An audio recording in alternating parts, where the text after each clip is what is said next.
Hello YouTube, Dave here again. So I've got another story time video for you.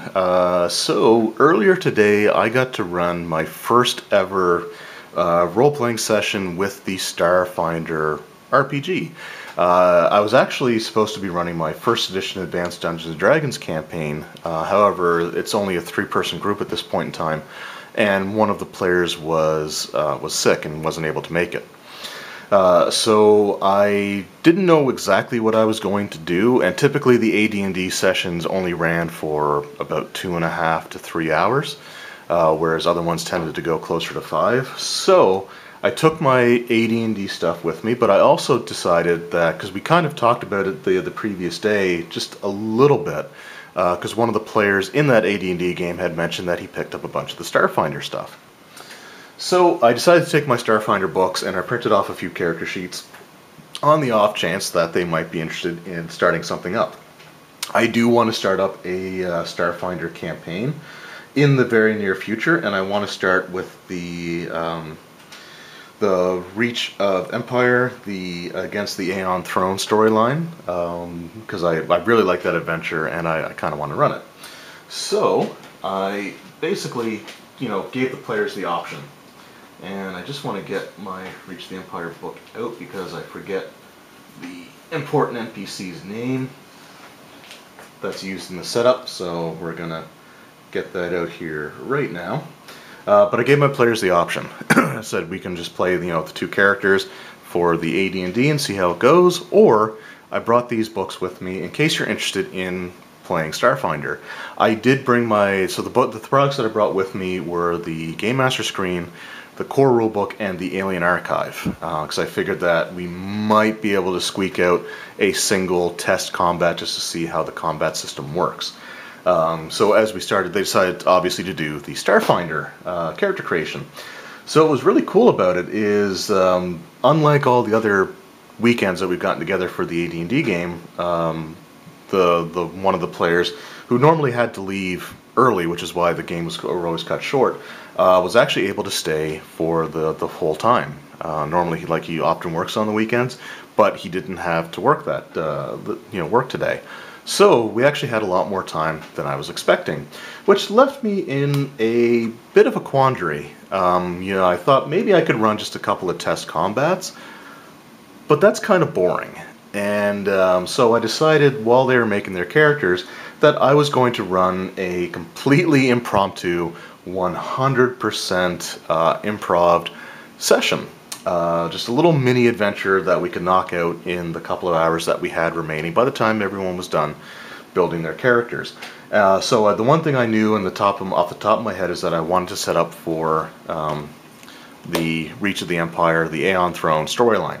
The game store that we were at had a copy of Book 2, so I was able to get the important NPC's name out of there. And that important NPC is an android that the player characters are expected to know by the name of Sedona. So she's like a female personality android that is captured at the beginning of the story here. And so the characters, she's kind of the driving point behind getting the characters hopefully on board with the story. So, because this adventure assumes that the player characters know her, I thought, why not introduce her in this little mini adventure? So, there were only two players there. They both made their characters. So one individual made a Yoski, and I think that's how you pronounce it. They're basically the mouse people. And so he made a outlaw soldier and went for the sharpshooting path. So basically, he wants to be a mouse person sniper. And the other player actually made a character out of the Alien Archive book, and they made, because I can't remember that off the top of my head either. It starts with S. We're getting pretty close to it there, yeah. So he made a Shobad soldier as well. So he made the soldier with the mercenary background. So they had like the racial traits, so why not? So, because I, again, wanted them to know this android, and because they both had the soldier background, I had decided that both the characters were going to be nearing the end of their term of service with the Absalom Station security forces. So they were both going to be basically guards on the station, Absalom Station, which has taken the place of Galarian in the Starfinder universe after Galarian disappeared during what's known as the Gap. So they were basically doing their regular just guard duties. They were kind of patrolling around the sections that they were assigned to, and I had them approached by a pair of androids that were kind of frantic, as far as androids could be, because they're sort of like emotionless, sort of like, basically think, if you get the reference, think Data from Star Trek. So they were talking really quickly and over one another, but basically what had happened was they were staying in Absalom Station, sort of a layover between where they came from and where they were going to do some research stuff. And as they were going back to their ship just to pick up a few of their other belongings, they had residences that they had arranged temporarily on the station, but they were on their way back to the ship that they were on just to pick up the last of their things when they were assaulted by some security robots. And they actually, incapacitated the two that were discussing things with the player characters now, and Sedona was actually apprehended. So they, brought it to these, the security's attention. So the player characters then decided that they were going to go investigate. So they got the location of the transport ship that brought them in the first place, which was still at dock. They go to where it was docked, and they start looking around, and they notice that there are security cameras stationed around. So one of the players decides that he wants to access the security feeds and see if he can see what happened through one of the terminals located nearby. Now I should mention at this point that they both took soldiers, and neither of them took computers as one of their skills. And as you can probably tell by the title of the video, not very many skill checks or anything really went well for the players. So the player that was trying to reroute the security feeds ended up rolling, like, I think a 4 or 5 with a +0 bonus on their computer skill, and ended up tripping an alarm. So other security robots, like these ones here, ended up showing up on the scene and basically chastised them for trying to access restricted material, information that their security clearance did not allow them to, had them present their IDs, and basically sent an electronic report back to their superior, who ended up chewing them out for quite a period of time for not following protocol. However, the chief did still let the characters pursue the abducted android. So they went down to the surveillance room in their security offices, and they were able to find some information from the feed, including the fact that the androids were attacked by some of the lower class security robots. So I can just quickly get to them here. And again, I was just trying to find something that was appropriate for the player characters, which is not that. But what they saw on the security feed was actually 3 of these attacking the droids and carrying Sedona off before the feeds cut out, so they weren't able to tell exactly where they had gone. They were able to pull some information off of the security cameras about the droids themselves, so they also know that the droids for the security forces were repaired in-house by engineers employed by the security company, or the individuals that are overseeing the security of the station. So they went to talk to them about that, and they discovered that all 3 of those robots were recently had maintenance done on them by the same engineer. An engineer that had been there for like 20 years and was one of the most dependable, in the office sort of thing, and someone that I guess just sort of kind of blended into the background. In fact, when they brought up the individual's employment record, they discovered that he hasn't been to work since the day that he ended up modifying those droids. and it was like 3 or 4 days ago. So basically, like, he was just someone that's kind of overlooked that much, kind of idea. So they got the information of where his quarters were, and they went to go investigate there. So the door was locked, and one of the players decided that he was going to contact tech support. So having worked at a call center, I had to go through a lot of like the call center lingo, with like the menu options to navigate to finally get to a person. And then when something comes up unexpectedly, it's like, I'm just gonna have to put you on a brief hold. And it lasted so long, and the player got so annoyed that he just disconnected the call, and they essentially brute forced the door open. So you have this like big brutish, sort of almost reptilian-looking creature, and then you have this little mouse. And between the two of them, they finally bash the door down. So inside, they find his room it's a one-bedroom dwelling, and it's a pretty small, compact, area that has the food preparation and dining area. Is sort of very tightly connected. It's sort of open concept, I guess you could say, because then you had your living space, and then you had just a little divider for the bedroom, which had its own sort of bathroom there with a shower stall and toilet. In the food preparation area, in the dining area, they had on top of the table was one of those security droids that was inactive. It appeared to be inactive.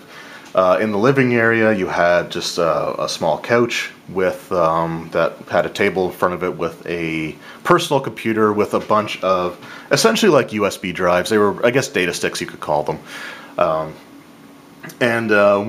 One of the things that they noticed is that like the quarters that this guy had were similar to the ones that they had, except they had like a nice view of Absalom Station. You could see like some of the other buildings. You could see the walkways. You could see like sort of like the little public garden areas. So it was always a really nice view.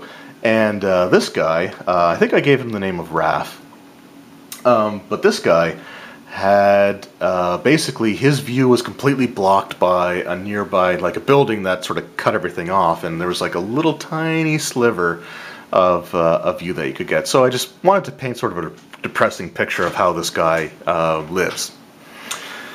So as they're exploring around, one of the players decides to make a perception check to see if he notices anything unusual. He rolled a 2. His bonus was +0. So he didn't get to see anything. The Yoski, the sniper, was preoccupied with the data sticks. And one of the features that the Yoski have, and I hope I'm pronouncing them right, but the racial trait that the mouse people have is they have a like mouth pouch, so they can carry quite a bit of stuff in their mouth at any given time. And they can, I think as a swift action, they can either put something in their mouth or spit something out of their mouth, or they could disgorge, and I think that's the actual term that they use, but they can disgorge the entire contents of their little mouth pouch all at once as an action that does not provoke an attack of opportunity. Because when you have a mouse creature vomiting up, like I think it's like 1 or 2 cubic feet of materials out of their mouth, you're probably going to leave them alone. So now he had the Yoski had a industrial backpack that he was carrying with him, but all those data things just went right into the mouth pouch. So as he's doing this, the other player decides that he's going to pick up the droid that's on the table because it seemed inactive, which is probably a fair assessment when you roll a 2 for your perception check. Of course, as soon as he touches it, the thing springs to life and starts attacking, using like non-lethal attacks, but still dealing a fair amount of damage.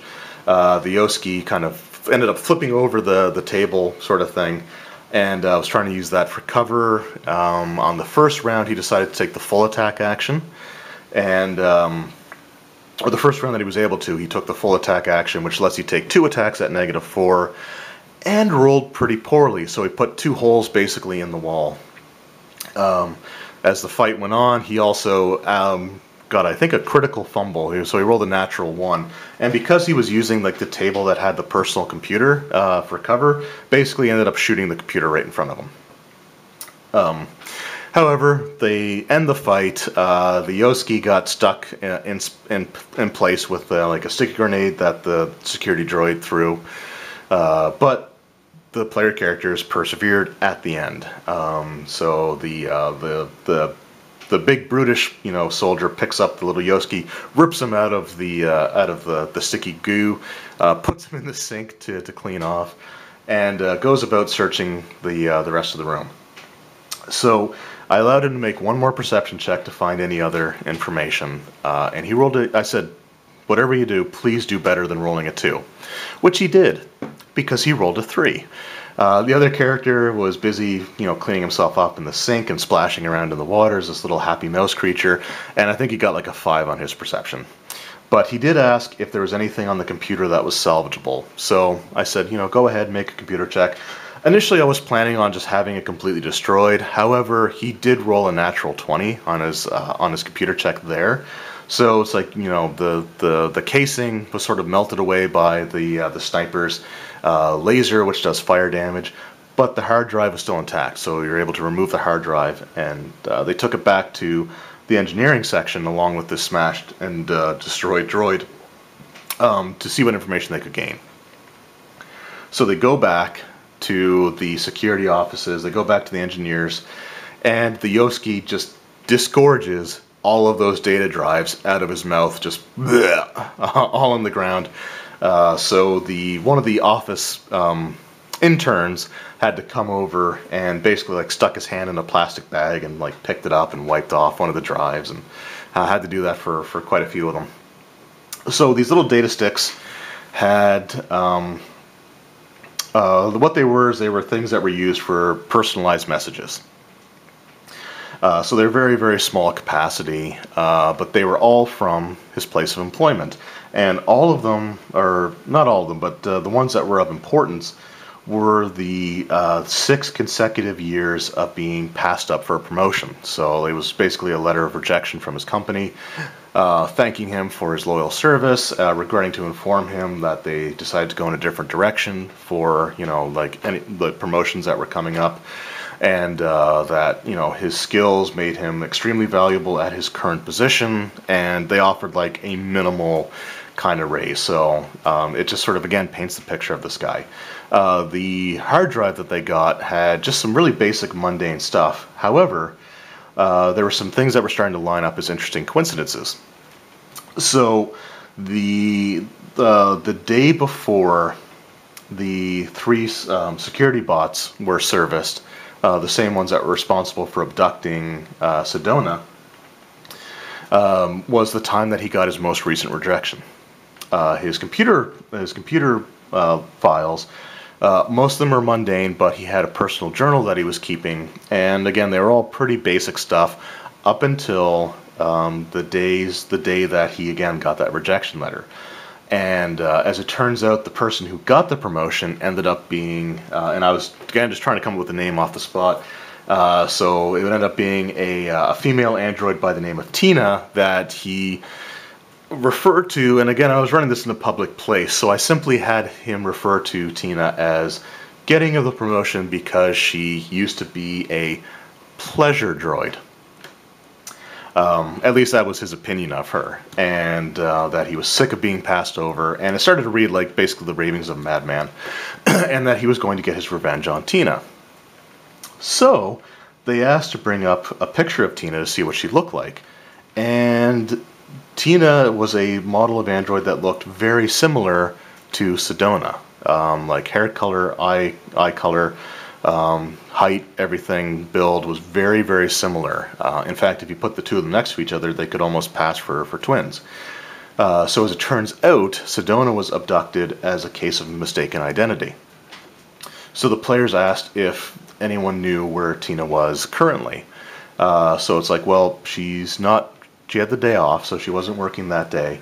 And in true like science, fantasy, whatever, science fiction, whatever you want to call it, form, the player characters were the closest available security units. So they they found her on sort of like one of the promenade areas.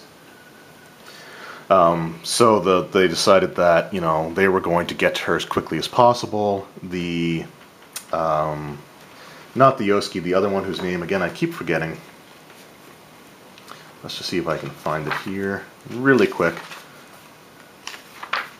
Oh, too far. Definitely too far. Yeah, so the Shobad had some stuff that gave him a ridiculous running speed. So he had like a speed of 45 feet.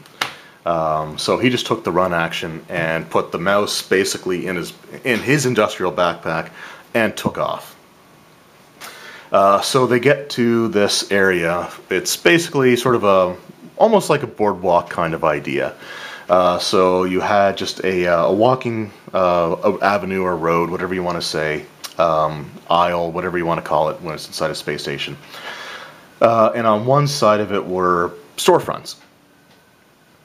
And on the other side was this cafe area that had like outdoor seating. So you had like tables set up along, in this sort of row. You could walk right off the road or right off the sidewalks or whatever you want to call them.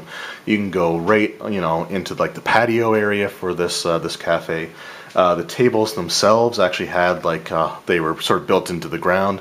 They had holographic displays that would come up with had like menu options, or you could use it for entertainment. There was all kinds of stuff that you could kind of do with it, and there were people sort of mingling around and walking about. When the characters get there, however, they heard some screams, and what they see is this Tina android character being attacked by the other two security robots. And so they stun her and with sort of like something sort of similar to like an EMP kind of thing, and they knock her out. The characters did notice that these droids, unlike the one that was on the table, had been modified to actually have lethal weapons. So they had like actual lasers instead of just sonic weapons to disable but not kill. Like this one was actually set up to kill. So one of the security robots hovering in place grabbed Tina by the arm and was going to start to drag her off. So combat breaks out. And this is where a lot of the fun really kind of comes in. So as the fight starts, the Yoski, who's still in the backpack, by the way, fires a shot off, and I can't remember. I think he actually ended up just sort of missing the droid, but not by much, or he hit it for minimal damage or something like that. I can't remember exactly how his first turn went, but from that point, the Shobad just charges towards the droids, and almost causing the Yoski to fall out of the backpack. However, the Yoski's dex was through the roof, so he was able to hang on, basically, as the big brawny fighter charges in, but misses, which was a common theme throughout this encounter. So after that, the Yoski jumps out of the backpack and decides he basically wants to fight from cover as much as possible. So he runs over, so he just basically lets himself fall out of the backpack and runs over to one of the tables that's sort of built into the ground, and he wants to flip it over to use for cover. So I allowed him to make an athletics check to see if he was able to do that. And he rolled a natural 20. So, you know what? Even though it was built into the floor, you rip it out, you flip it over, there's wires coming out, you see sparks and stuff flying, but you have, whoops, sorry, didn't mean to do that, but you have cover. So, he had his cover, and he decided that he was able to take a single shot. I allowed him to take a single shot because, you know what, we were kind of running into, crunch time as far as what the time the store was open was still available to us. So I just let him, basically that was all part of his move action. He runs over, he uses one arm, just flips the table over with a natural 20. Why not? And he's able to take a single shot. So he fires, and unfortunately he missed.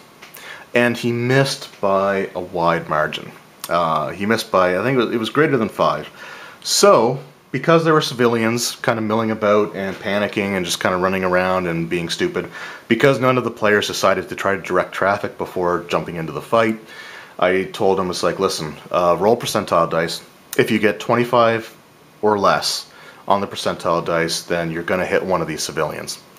So, he ends up rolling, I think he ended up rolling like a 17 or something like that. So, one of the civilians gets hit in the leg and falls down, this massive laser burn. Doesn't kill him, but really badly injures him.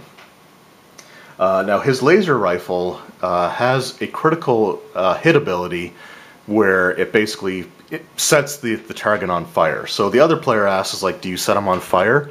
And my response at the time was no, because he didn't roll a natural 1. So if he would have gotten a critical failure and then ended up hitting another target, then yeah, they would have been set on fire.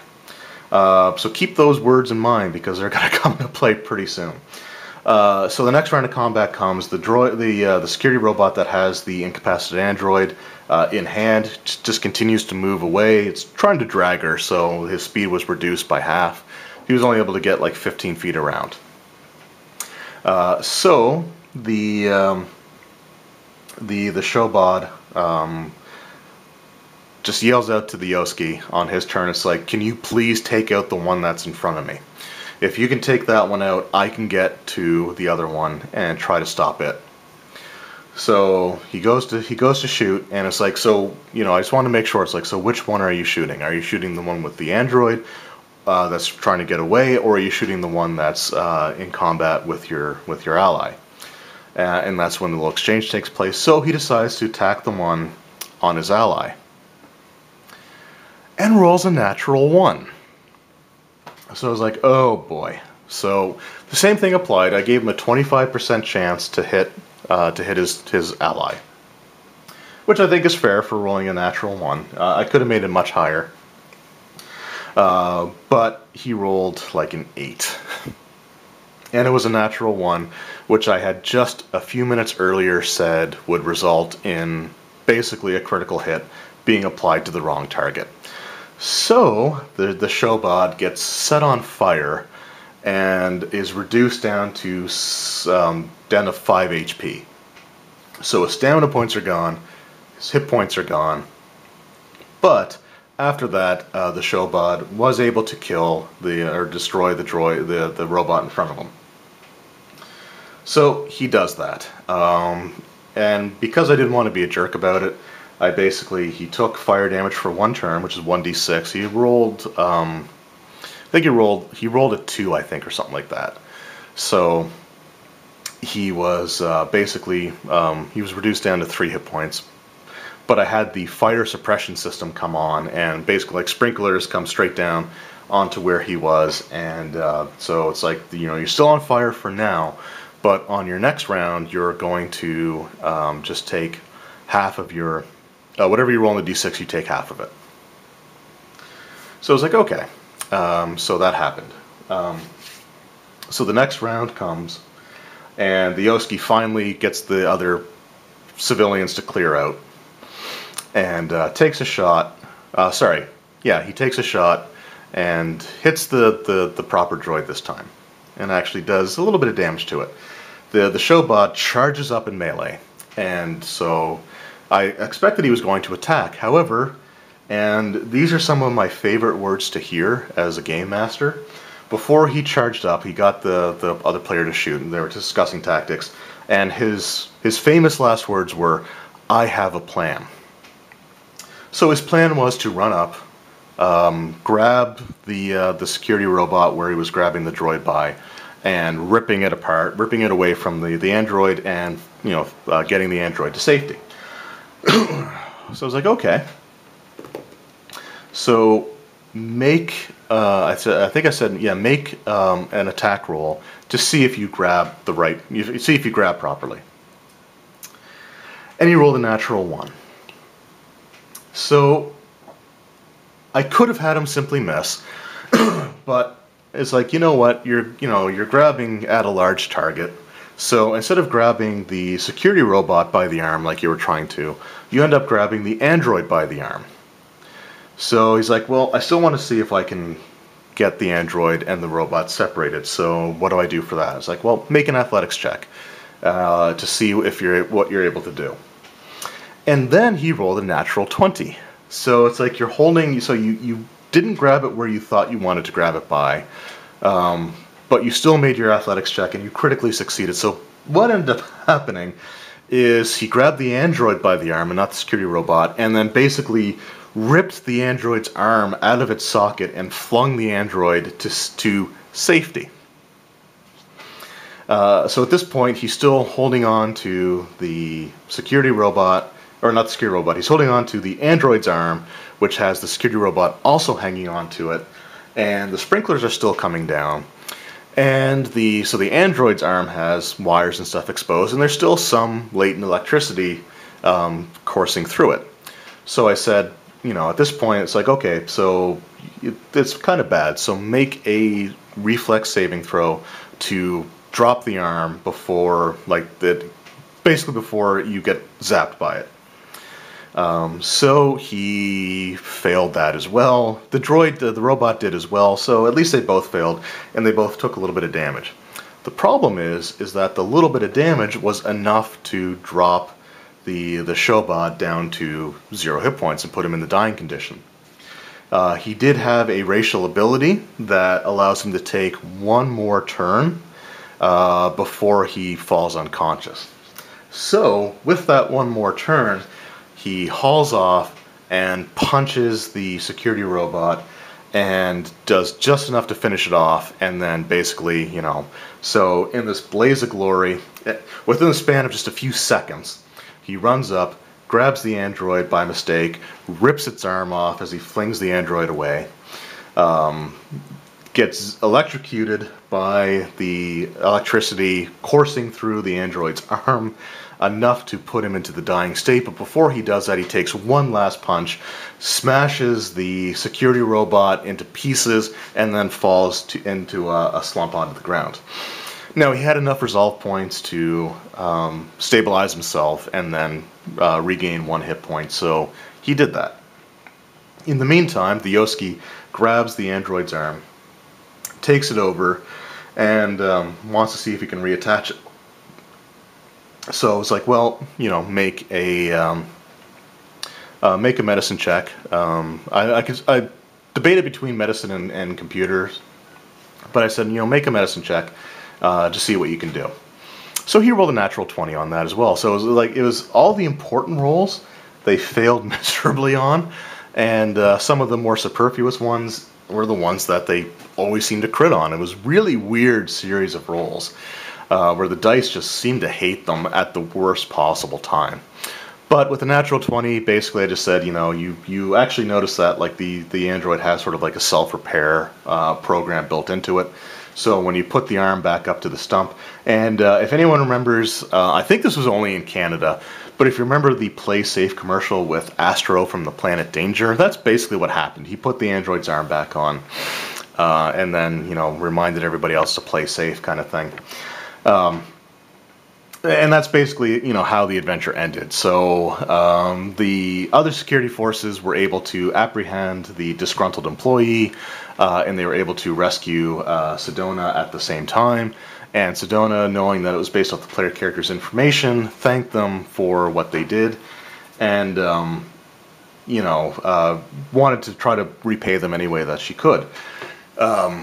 After all this sort of cleared up, the player characters were taken into their commanding officer's office, where they were, for their services, were granted an early leave from the service. So basically it's like, we know that you were coming to the end of your term anyway, your work term, and that you had planned on moving on after that. So we're going to decide to grant you that leave 3 months early. And you don't have a choice in the matter, because in this fight there was property damage, a civilian was shot, the android was ripped in pieces, but luckily was able to be put back together. And so they were given this early leave in the form of a certificate of discharge, which had the word dishonorable on it for one reason or another. So anyway, after that happened, Sedona reached out to them and offered to help them find their own spaceship so that they can sort of chart their own, or plot their own destiny sort of thing from that point forward. But anyway, so that was the first time I ever got to run a Starfinder RPG session, and it was a lot of fun. It was completely, again, all off the top of my head. I didn't have anything pre-planned at all.